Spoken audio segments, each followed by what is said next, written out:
Let me tell you a short, scary story. One night, a young boy woke up to the sound of footsteps coming from outside of his bedroom.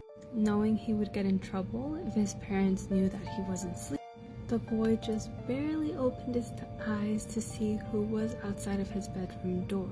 And with a shock, he had realized that a man had broken into their home and had ultimately murdered his parents. And that sound that had woken him up was the sound of the intruder dragging his parents' bodies across the hall where his room was.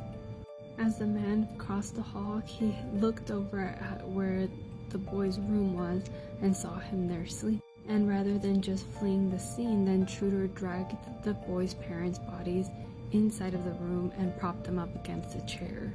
The boy continued to pretend to be asleep as the murderer used his parents' blood to write a message on the wall.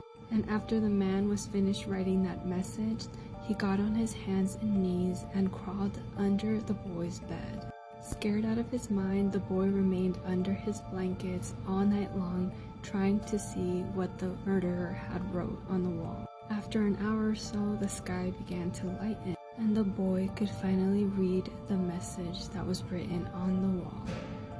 And it said, "I know you're awake.